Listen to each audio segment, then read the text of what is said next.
struggling to move your nonprofit forward? You've come to the right place. Welcome to the Nonprofit Architect, where we are giving you the actionable steps you need to launch and grow your nonprofit organization. Now, here's your host, Travis Johnson.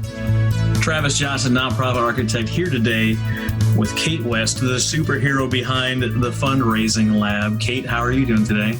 I'm great. Thank you. Hey, today on the show, we're going to talk about being an expert grant writer, how to avoid martyr syndrome, and coaching through strategic failures. Since you're the superhero, Kate, why don't you tell us your origin story? Oh my. Okay. I got started with fundraising when I was the director of a nonprofit associated with the University of Denver. I had just graduated from University of Denver Graduate School of Social Work, and I was hired to run a education project. And I was alone, utterly alone. I was working alone. I didn't know anyone in the community. And I, as a lot of us are, was just thrown in. I was thrown in. And I happened to get a phone call from the person who wrote grants for the University of Denver asking me for some data because she had to write a grant report. And that's how I found my first mentor. She became my first mentor. She taught me to write grants and reports. And that's how my grant writing career started, because I literally fell in love with grant writing. That's pretty cool. Yeah. I don't think I've ever met anyone that's actually been in love with grant writing before. I am in love with grant writing. It just seems... As a matter of fact, my one of my kids used to accuse me of having a boyfriend named Grant. So what do people do that need a grant? How can they set themselves up to ensure that the grant is good? They're going to get the grant. How do they find the grant? Many times people, potential clients call me and they say, I need a grant. And really, I need a grant is kind of the entry point into, sometimes, yes, they just need a grant written. Sometimes they need a lot of other things. The first question that's asked of me is typically not the last question. It's just the entry into me helping them by asking them more questions, helping them figure out the scope really of what they need. And that's why I've designed my services to be so flexible and so individualized, because I know from working with nonprofits for 25 years that I can't go in with a package and fit an organization into a package. I have to work with them to create something that fits their unique needs. So a lot of times it's like, how do I find funders? A lot of times it's, have this need. How can we raise X amount of dollars for this need? A lot of times it's, this source of funding has gone away. We need to replace it. So it's just a matter of like knowing the signals of what that question really means, if that makes sense. Oh yeah, I imagine it's much different for someone looking to impact low-income housing and writing a federal grant for $35 million to build an apartment complex is much different than writing a grant for someone that's running a feral cat rescue and rehabilitation center. Of course, yeah. Different requirements, much different level of scrutiny. What does someone need to do? What does an organization need to do to best prepare themselves to receive a grant?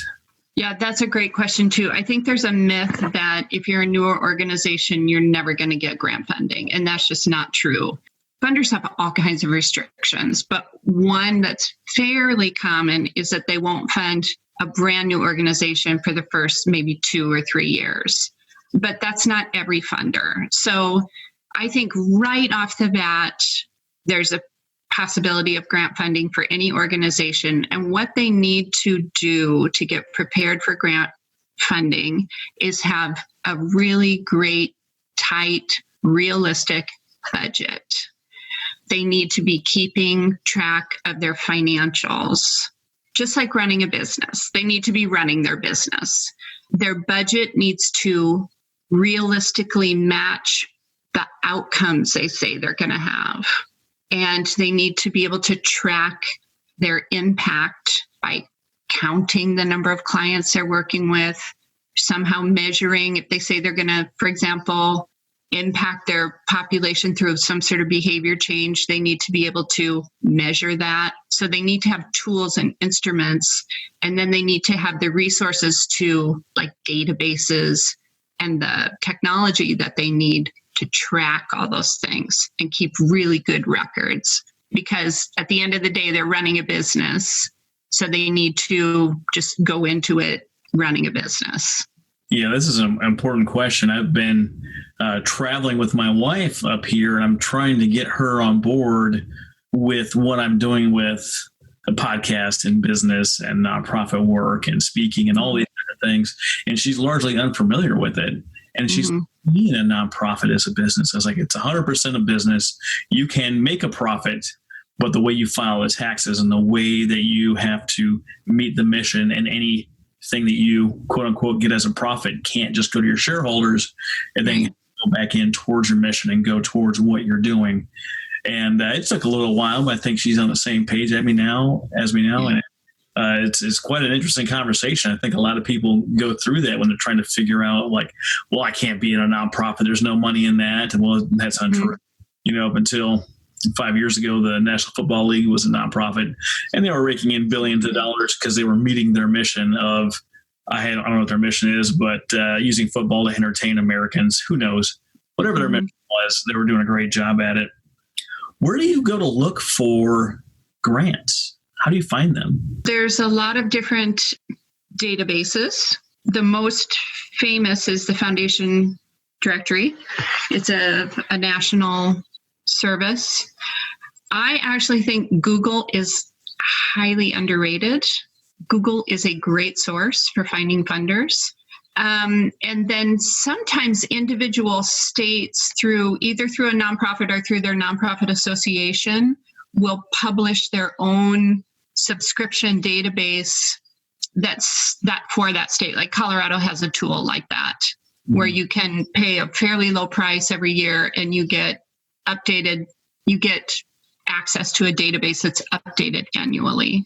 But if you want to access a database, go to your local library.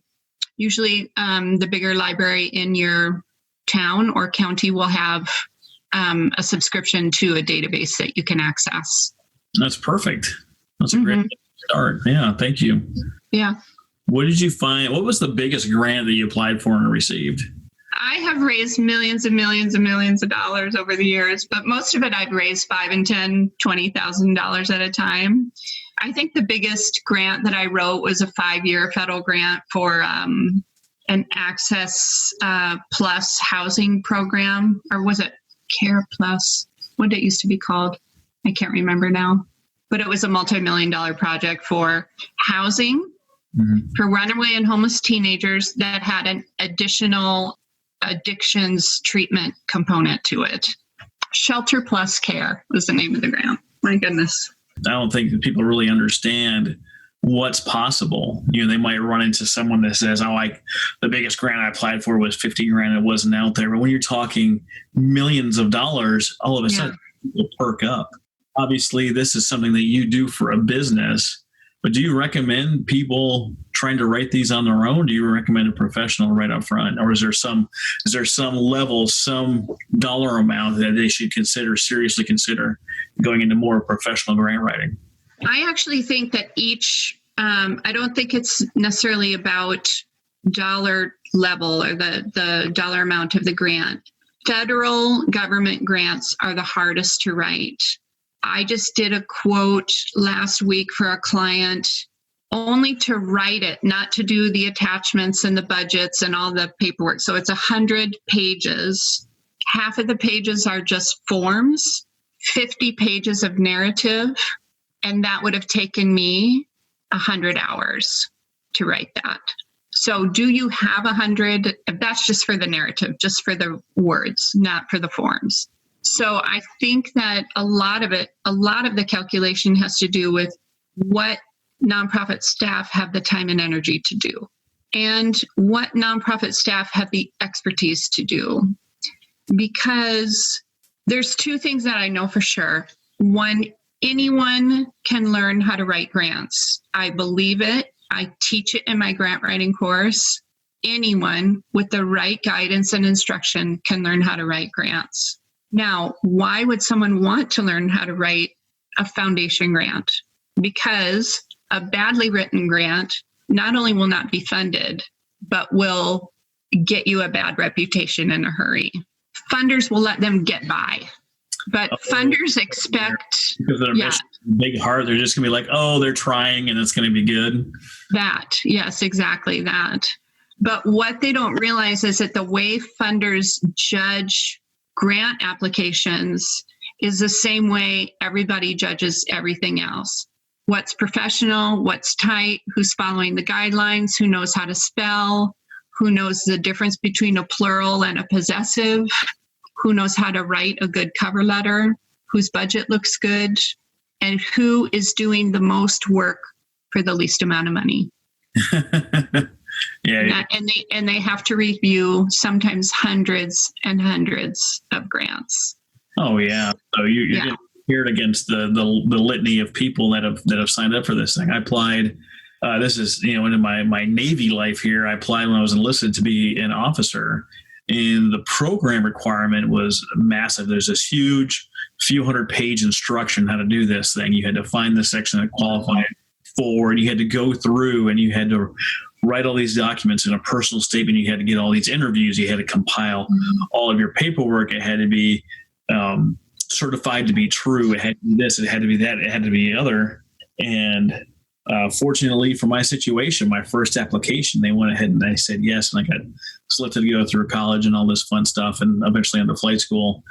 But that package itself took me so long to put together, and I must have went through that thing a dozen times, and then went through it times again. I had my peers and other professionals, scrutinize it to find errant dates or something that wasn't as official, or how does my statement read?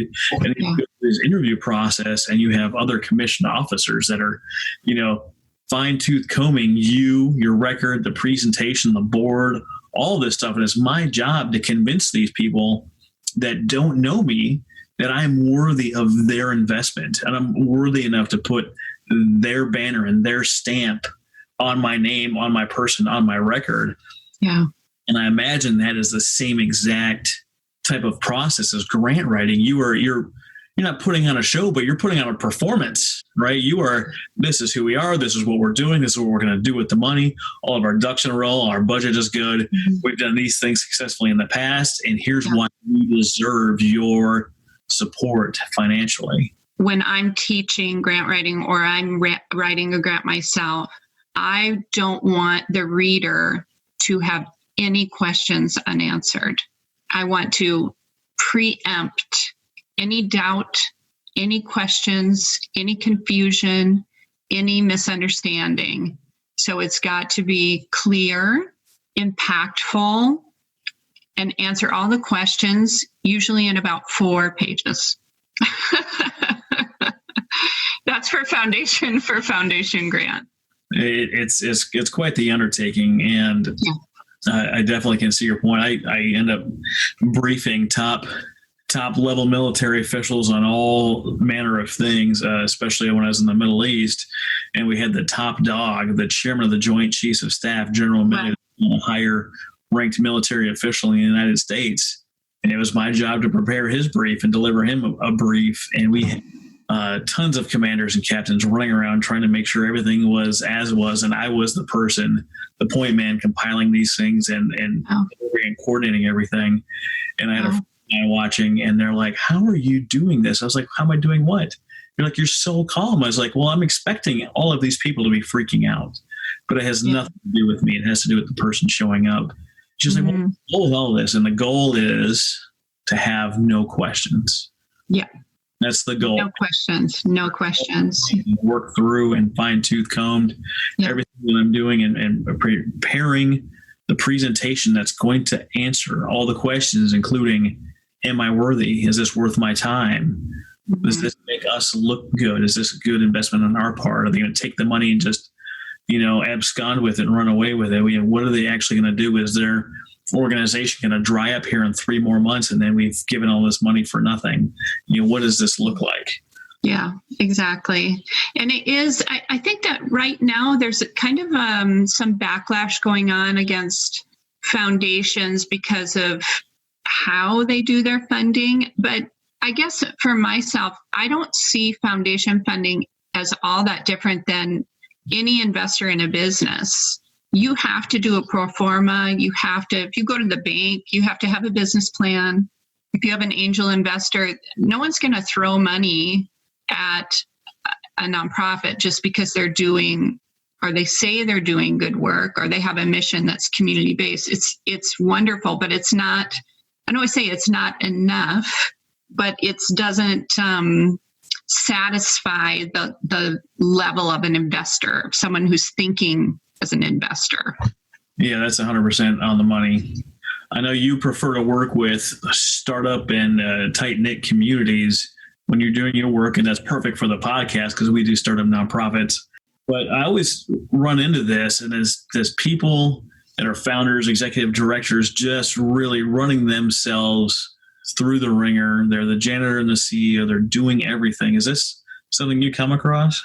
All the time. And as an entrepreneur myself, I have been there, done that, of course. It's not any different than any founder story.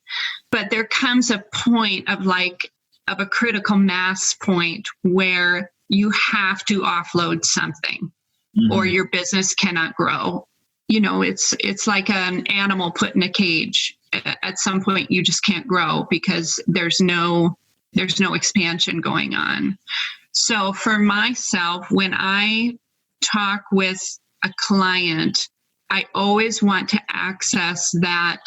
What's overwhelming you? That's my question. What is overwhelming? Sometimes they can't even articulate it, and they'll just say everything, so it's like digging a little deeper, digging. This is where my social work background comes in handy, and some people call this the pain point, but the point of overwhelm is the exact place where you need to insert someone or something to help support you, because otherwise you can't do the things.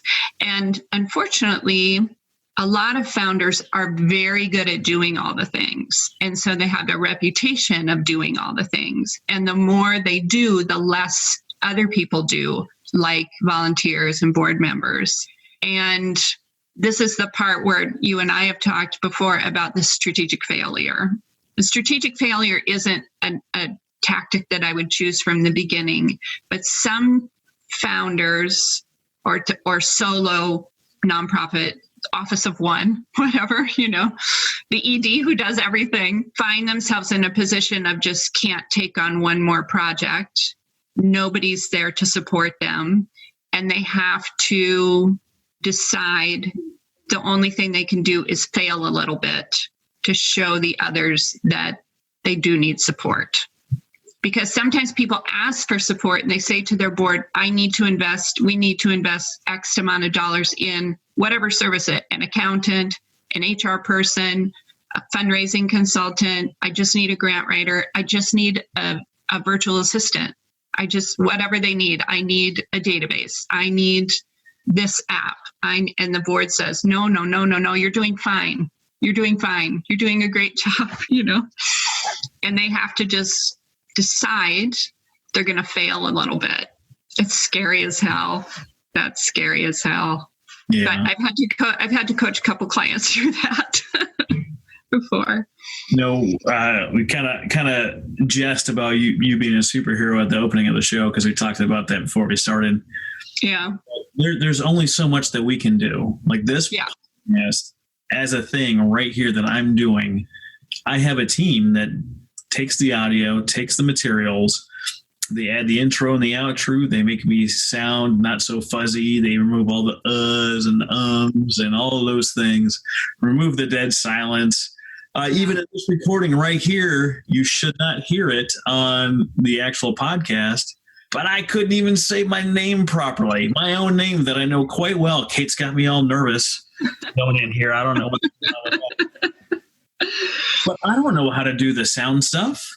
I don't know at all. Luckily, I don't have to. I have a board I have to convince. Well, I have a board of one. I have my wife Megan, and I've got to convince that this is, if I'm going to put out a quality product, that I'm going to have to get my wife to agree, the board of one, and B, that I'm going to have to use the people that have the right tools, skills, and abilities, that they're the professional in to do it where I could never do it. I could learn how to do this stuff, and I could probably spend years learning how to chop audio. Is it ever going to sound that good? Yeah. But is that worth my time? And that's another great point, because there's a lot out there for nonprofits that's free. There's a lot of tools. There's a lot of worksheets. There's a lot of webinars. There's a lot of seminars that are free. And I know for myself, in building my own business, when I was focused on free, I was spending a lot of time digging through a lot of stuff that, first of all, I had to wade through a lot of stuff to get what I wanted. Second of all, I had to learn stuff that I had no interest learning. And third, I finally realized that my time was just being wasted. Having said that, a lot of people do want to learn how to write grants, right? Like, it's a great skill to have. It's a great professional skill to have in the nonprofit world, not just from a fundraising perspective, but when you know how to craft a case for support for your organization, you can literally use that content in so many different, not just channels, not just social media, for individual donor appeals, for annual reports. You can use it to train your board to stay on message. You can use it to train your volunteers to stay on message. You can use it to talk about your impact. You can use it for newsletters. You can use it for your website. I mean, this content is so rich and so versatile that it just increases in value. And when you use it in all those different channels and use it in your fundraising with grants, suddenly you have a brand. So it's all becomes this cohesive, lovely package.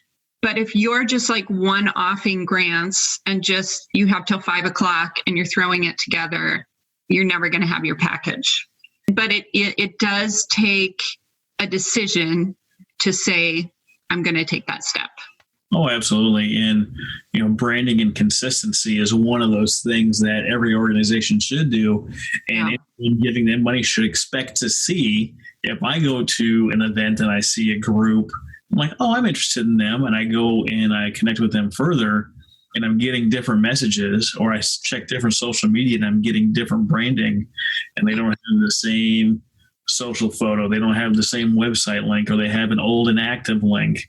I am much less likely to trust them, believe them, or provide them resources or money, because I don't believe that they're doing what they say that they're doing.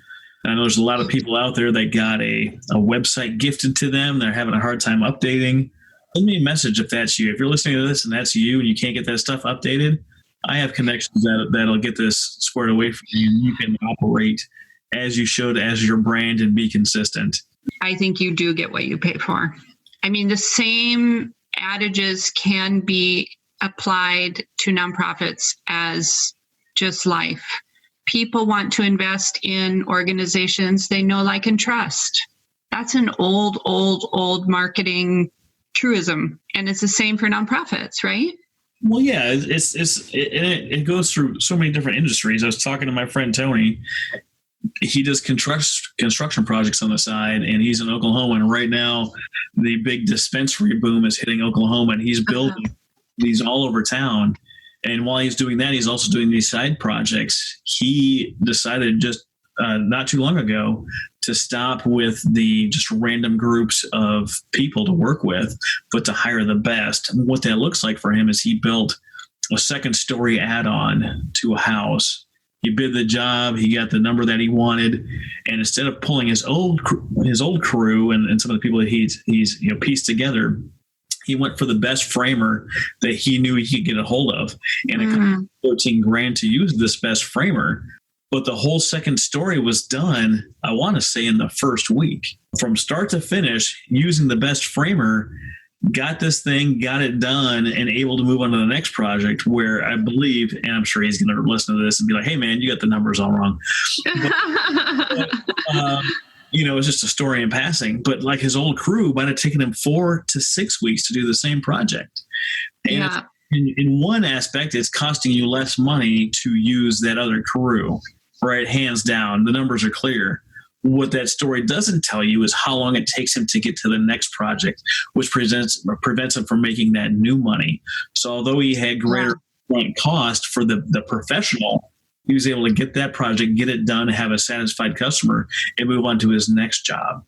And even outside of the financial considerations, which are very real, and especially for nonprofits, when you have some very real financial constraints and the pressure of using your donors' money wisely to serve your community it's the real deal, right? I mean, that's like a huge amount of pressure. Within that pressure, and also the isolation that can come with working for a small nonprofit, I think a lot of my clients too just want a teammate.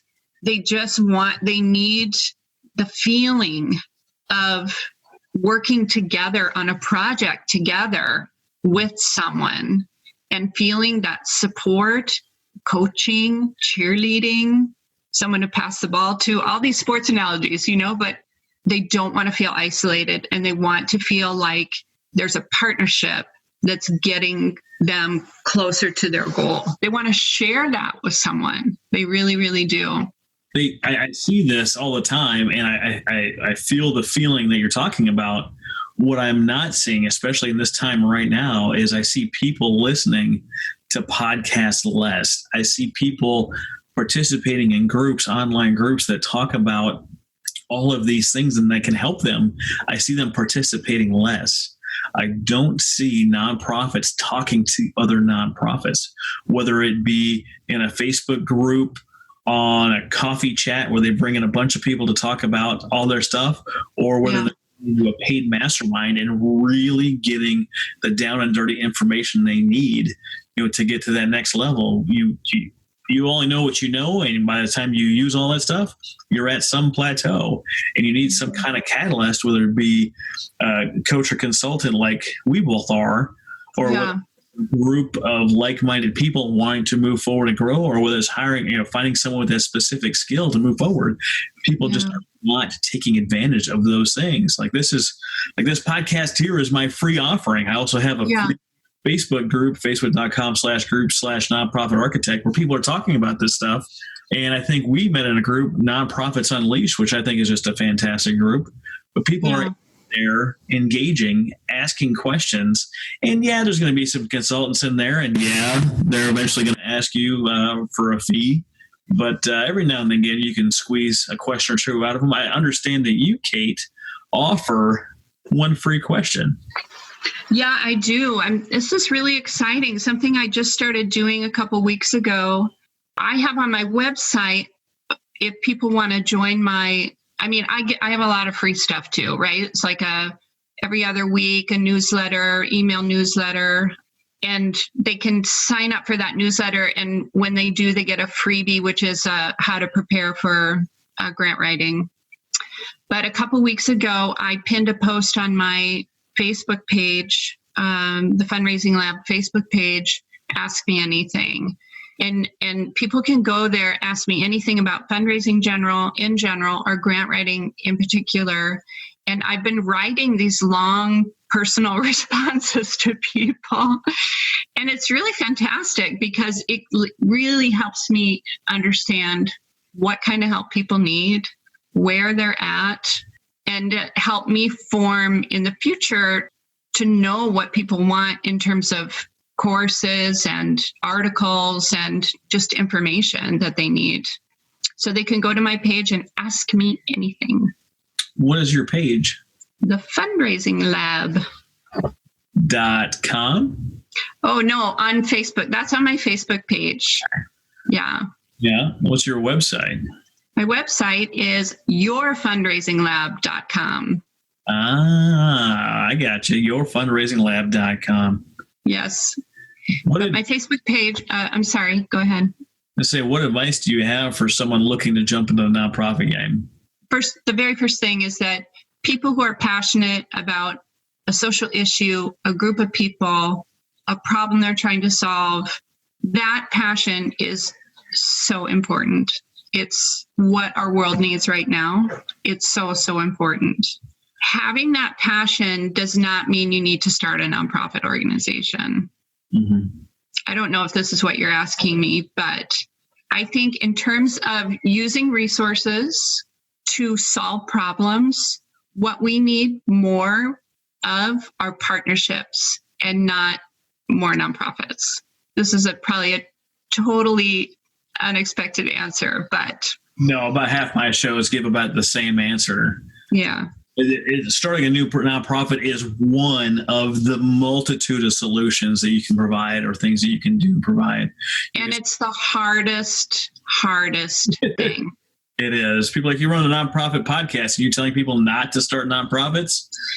Let them do their diligence and ensure that thing is not being covered elsewhere. Well, right. This is why this is important, because their passion is the most important thing. And if they lose it because they get overwhelmed by starting a business, which is what starting a nonprofit is, finding funders, getting out there in community, they're going to lose their passion, or they risk losing their passion. And so they need to prioritize their passion over anything else. And to find a place for that passion, it doesn't have to be in their own nonprofit organization. I like that. Prioritize your passion. Prioritize your passion. Really hold it. Really nurture your passion. Guard it jealously. Really prioritize your passion, because the world needs this. Your community needs you. That's what your community needs. If you are listening to this and you're already in business, you can find a group of people that you would like to help and find someone doing it. And you can go to Isaac Belden at 12B Gives, and you can set up credit card processing for cheaper rates than you're getting right now. And Isaac will take a portion of every donation or every swipe, and it'll be donated directly to your cause. Now, If you are in the nonprofit world listening to this and you want to get that credit card processing, you can imagine partnering with a university. And every time that university swipes the card, you get a portion of someone's books, fees, tuition, everything else. Can you imagine partnering with a chain like Cracker Barrel, and every time someone gets bacon and eggs, you get a of this thing? I go everywhere I go. I go to AutoZone, and there's a thing in there that says, do you want to donate $5 to the Boys and Girls Club of America? Boys and Girls Club had to create this partnership with this organization in order to be on their credit card swiping pin pad. So a portion of every single swipe goes back to the Boys and Girls Club. I've seen this on airlines, on Gulf Air out of Bahrain. I see this at Firestone. I see this at different restaurants that do fundraisers. Building those strategic partnerships is one of the ways you give them a benefit of getting to support a cause. You use my friend Isaac, who will give them a discount, giving the business another benefit, and then you will get a small portion of each and every swipe. If that doesn't make sense, I don't know what does. And there are so many ways to create partnerships in communities and relationships. Just circling back, relationships with especially institutional funders like foundations. That's a partnership too. So, but there's other nonprofits, there's universities, there's community centers, there's intergenerational opportunities, there's intercultural opportunities. It's just, and government agencies to create partnerships and to insert your passion where it's going to have the most impact in your community. And sometimes that is starting a nonprofit. It really is. But starting a nonprofit really takes a community effort. I know very few people who single-handedly have started and continue to run successful nonprofits. You can't do it alone. Yeah. You can't do it without community support. You can't do it without board support. You can't do it without advertising and marketing and getting your name out there. You can't do it without donors. You can't do it without monthly donations. You can't do it if you're not actually delivering services to a group or a population. Exactly. Of course, we could talk about these things all day. I would love to. And we can. That's my passion. See, that's how I put my passion out into the world. I'm so passionate about helping nonprofits and helping them be as successful as they can. To make the most impact that they can. Absolutely. And I love it. What's the best place for people to connect with you, Kate? They can connect with me through my website. I offer free 30-minute consultations to prospective clients and free 20-minute consultations to prospective students who have questions about my course. So my website's a great place to start. I'm on Facebook. I'm on LinkedIn. And I will soon be on Instagram. I'm not yet, but I'm in the preparation phases of that. Kate, thank you so much for joining me in this conversation today. I'll have all of your contact information in the show notes. So if you missed how we pronounced whatever.com/org at Facebook or the whatever, that link's going to be in the show notes. Hop over in there, check that out. If you're looking to support this podcast and what we do, I'm adding new videos all the time on Patreon, where I share with you my first contact calls with people like Kate. And you can figure out how the heck we figured out if this was going to be a good conversation or not to have. Or maybe you'll hear all sorts of interesting, embarrassing things about me. But you can hop on to patreon.com/nonprofit architect. Give me $5 a month. I'll give you endless value, and you'll get some behind the scenes coaching that I do with potential clients. Have a great day. You've been listening to The Nonprofit Architect. To listen to all our past shows, visit http://nonprofitarchitect.org. And be sure to subscribe, rate, and review our show. Thank you.